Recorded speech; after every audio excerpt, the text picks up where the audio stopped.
Welcome to Your Strata Property, the podcast for property owners looking for reliable, accurate, and bite-sized information from an experienced and authoritative source.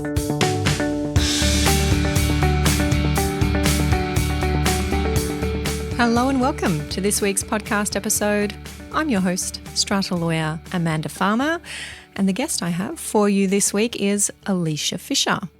Alisha is the CEO of SCA Australasia, a position she's held for over 7 years now. She has almost 3 decades' experience in the not-for-profit sector, having worked closely with professional membership associations throughout her career.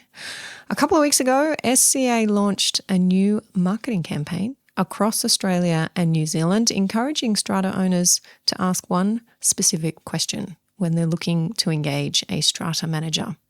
Now, I'll leave it to Alisha to share in this chat what that one question is and why SCA sees this campaign as a necessary step into the spotlight for its strata manager members. I'll take you over now to my chat with Alisha Fisher. Alisha Fisher, welcome to the show. Thanks, Amanda. How are you?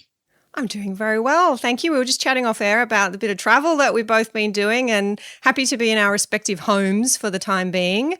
That's strata for you, you know. I mean, we're dealing with properties. You might think it's kind of boring and we do the same thing week in, week out, but not the case for us, is it? No, absolutely not. Love the travel. Nice to get out and about and see everyone. Absolutely, yeah, it's the time of year for it. Now, Alisha, I'm always interested to know about people's backgrounds and, you know, how they came into the world of strata. You've been the CEO of SCA Australasia for quite a few years now. Well known in the position. We've all come to recognise you and your name, and I'm not sure how many of us know how you came to be in the position. What's your background? Yes, I mean, I've just reached 7 years in the role.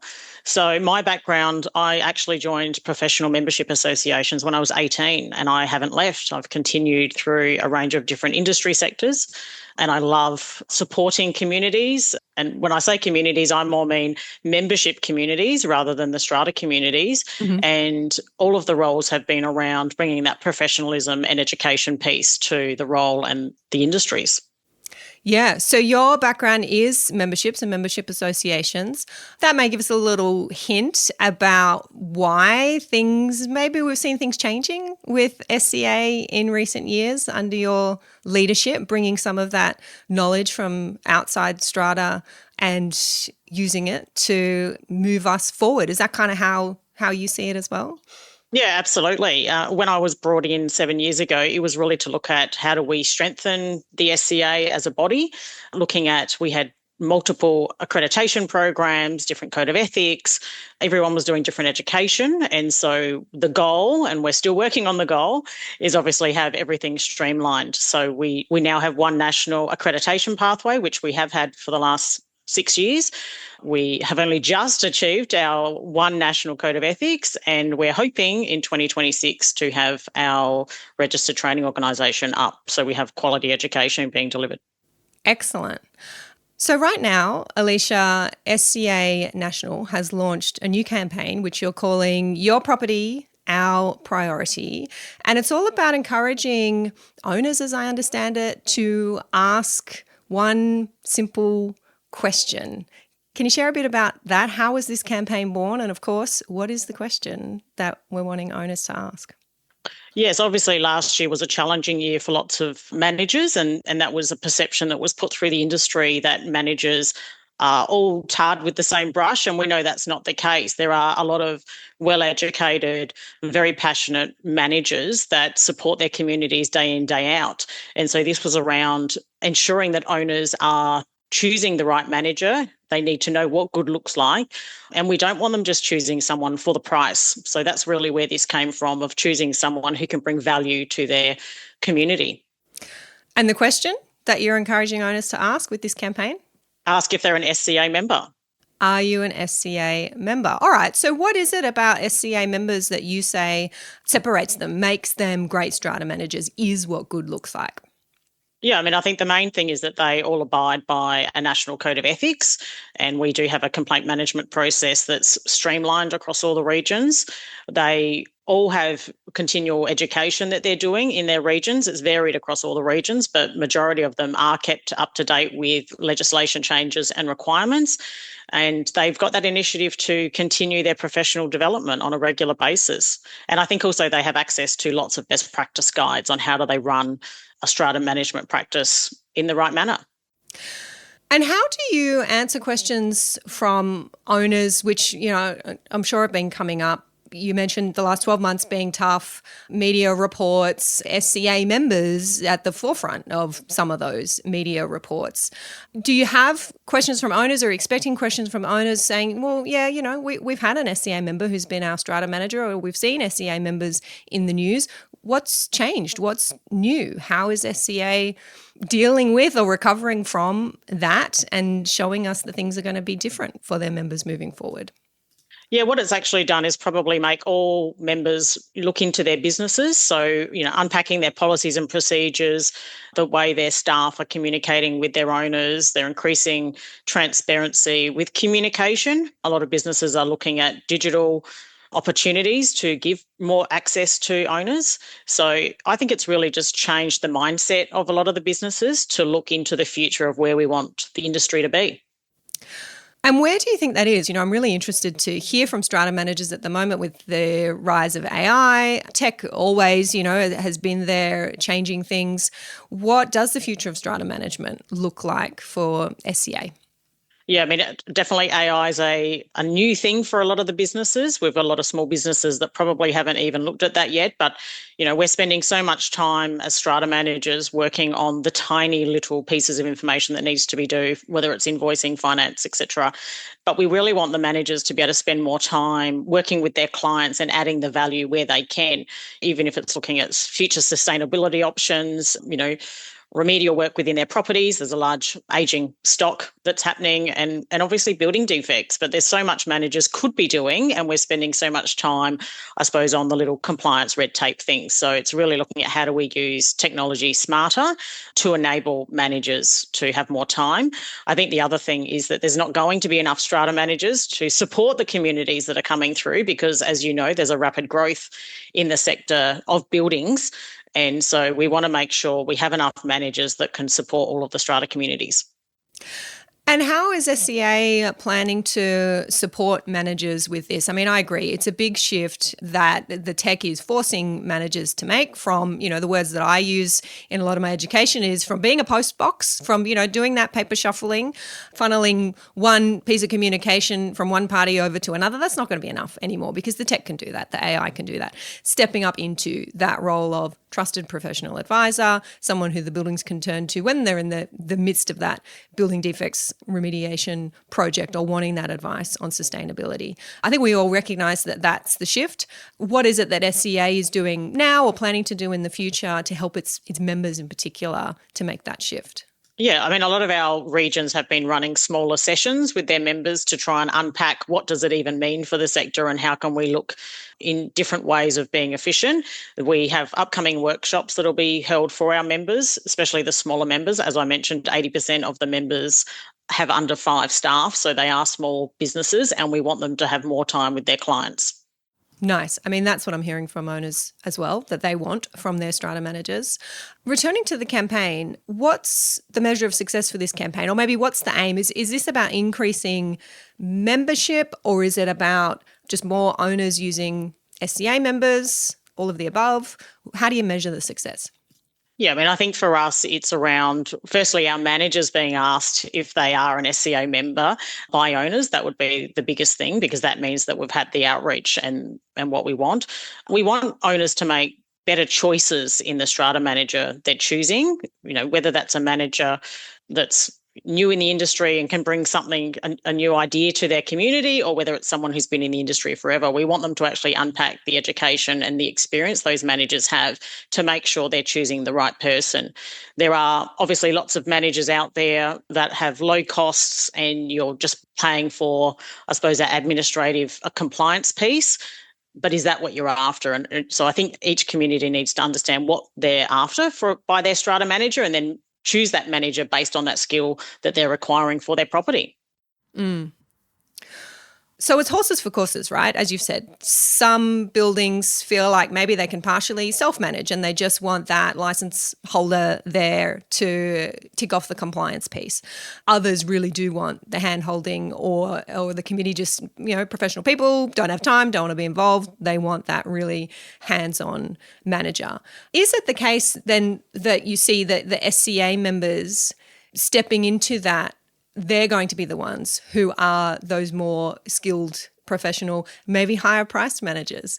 Is that kind of the message that you want to be sending? You might be paying more for an SCA member, but it's worth it. Have I got that right? Yeah, absolutely. I think you've got to pay for what you want.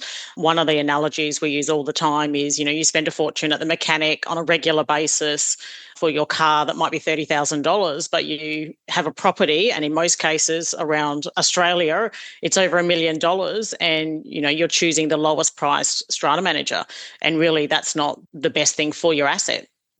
Yeah. And, I've just very recently come out of a full day that I spent with managers talking about pricing. And part of the conversation was about having the confidence and the belief in yourself that the work you are doing is valuable, is incredibly valuable, and therefore that the prices that you're charging are fair, are reasonable, are good value for good work. It's encouraging, I think, to hear the same messaging coming from SCA.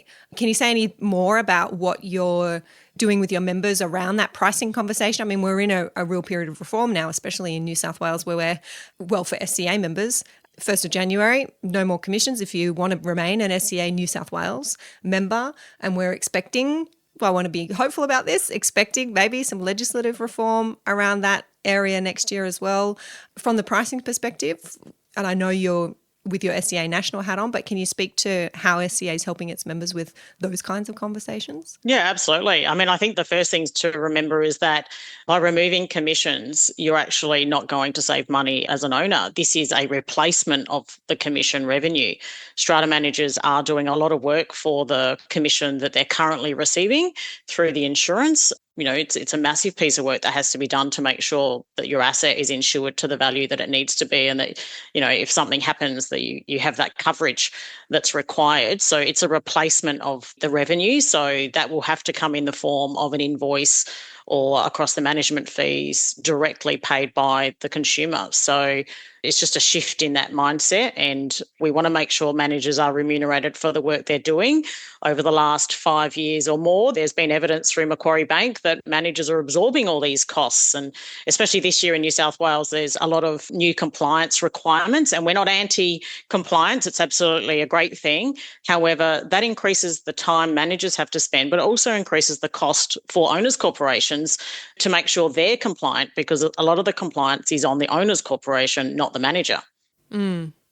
Yeah, look, I think having those very frank, upfront, clear conversations about pricing is important for everybody, and to have that coming from SCA, peak body, is helpful for its members to feel supported in that way.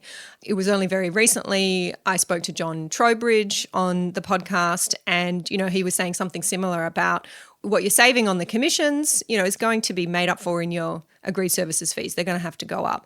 But hopefully what we don't see, I had a bit of a debate with him about whether we then see strata management services become more expensive overall. And he said he couldn't really see that happening, because where your insurance premium is reducing, you're saving that money there. And then, yes, you might be spending more on strata management, but your costs, your overall costs are remaining the same.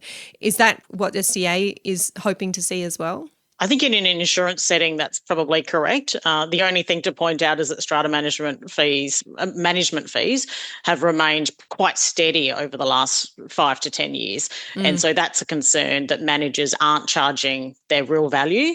And as you mentioned earlier, with the race to the bottom to get the client, that is impacting the community worse than it should. So we really want managers to be charging what they're worth, and owners being willing to pay that. And I suppose that's around that education piece of owners knowing, what do I need? What am I willing to pay for? What do I need my manager to support me with?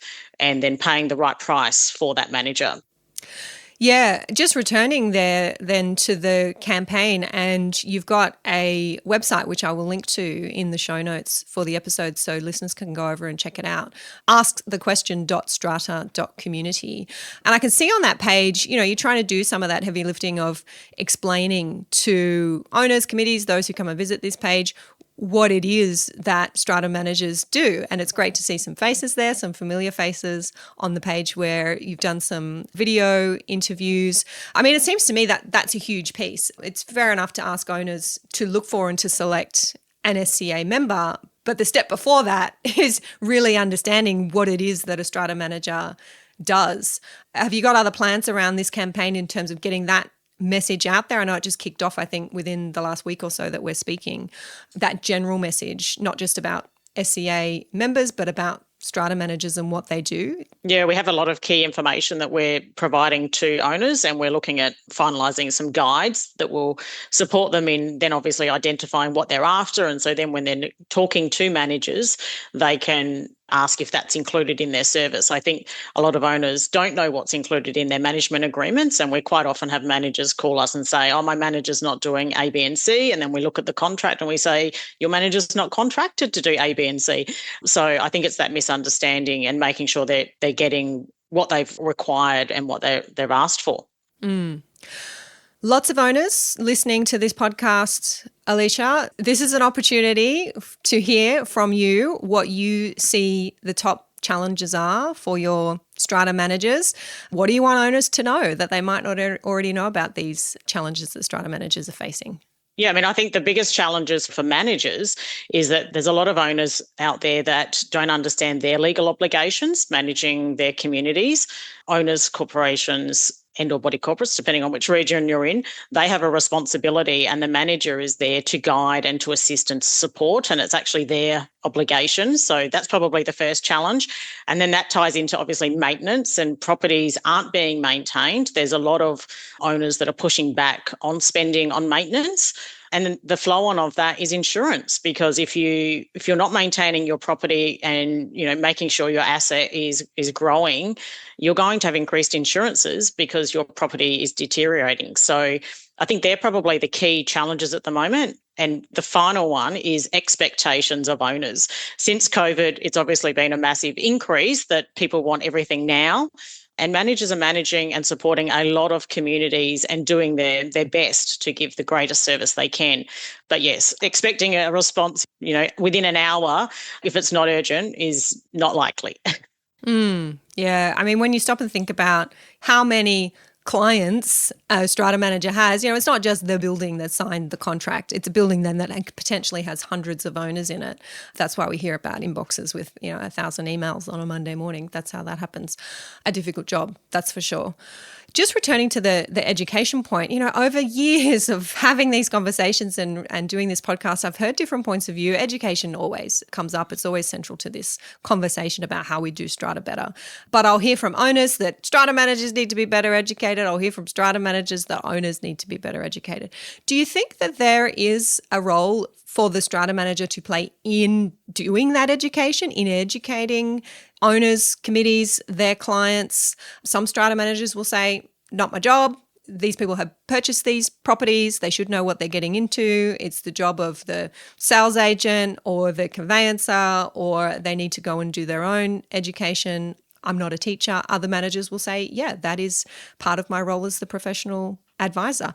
What do you think, Alisha? Yeah, I mean, it's a tricky one. We know that when people are buying into Strata, they're not educated. They're not being informed of what they've purchased into. Many owners come in and say, I want to opt out to the Strata. Oh, yeah. That's what you've purchased into. You can't opt out of it. And I think the manager, has a dual role probably with the committee of that community to work together to educate new entrants into their community, making sure they're aware of all the requirements, the rules, so that they have a happy place to live and that they're all supporting and I suppose growing their asset together and working together. It's definitely an opportunity for committees to probably look at, an agreement with other owners and say, what do we want our community to be like in 5 years' time, and how do we achieve that?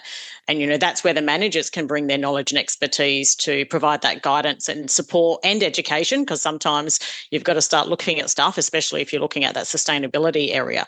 So, yeah, there's a lot of opportunity. I'm not sure it lies specifically with the manager, as I said, but it definitely helps if the communities are more educated. Definitely in New South Wales, as you will have seen, there's the new committee training. So that will be interesting to see how many committee members choose to do that education. I think they should all do the education. We have lots of committee members and owners around Australia and New Zealand that love being educated on strata, and they'll go to any topic because it's, it is interesting and it's fascinating to know how you personally can bring value to your own property.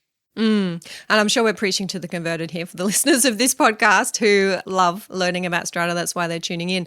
But look, I do agree. I think managers who take the position that it's not my job to educate these owners or this committee, I think you're missing a trick, because I think you got to admit now there are a few others out there who are going to provide this education, and it is not until, you might go to an open for inspection and maybe go and look at some books and records and talk to an agent.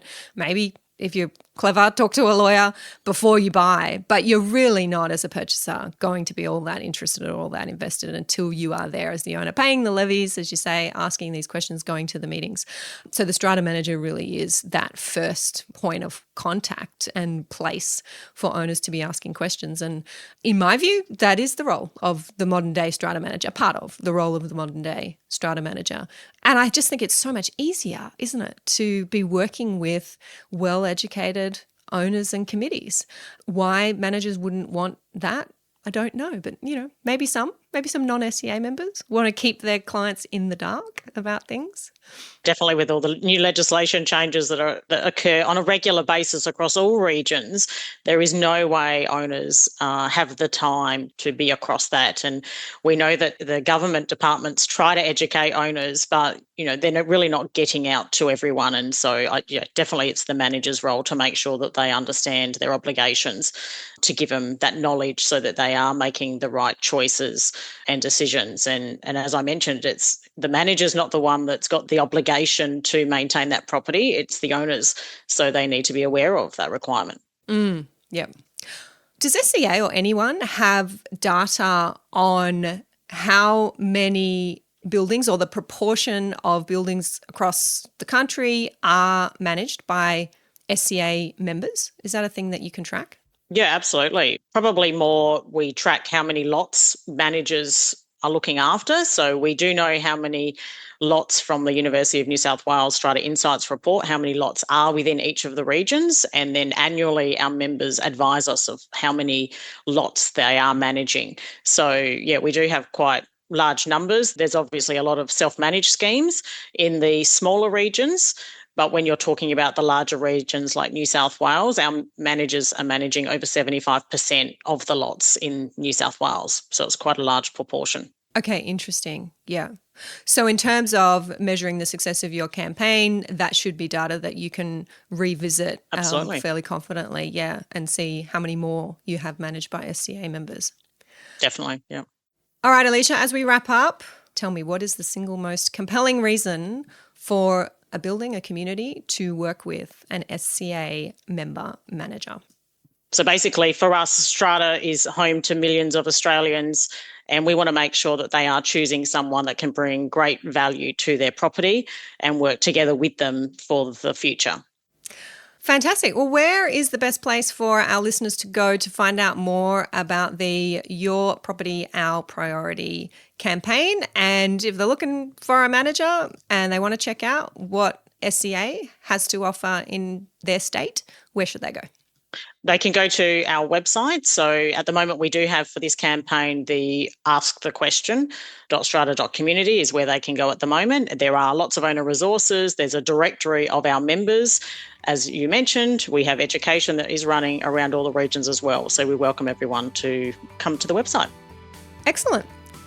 Well, thank you so much, Alisha Fisher, for spending time with me here today and sharing the news about SCA's new campaign. I know you're moving into a bit of conferencing this week, catching up with members and others in the industry. Have fun. Thanks, Amanda. Thank you for listening to Your Strata Property, the podcast which consistently delivers to property owners reliable and accurate information about their strata property. You can access all the information below this episode via the show notes at yourstrataproperty.com.au.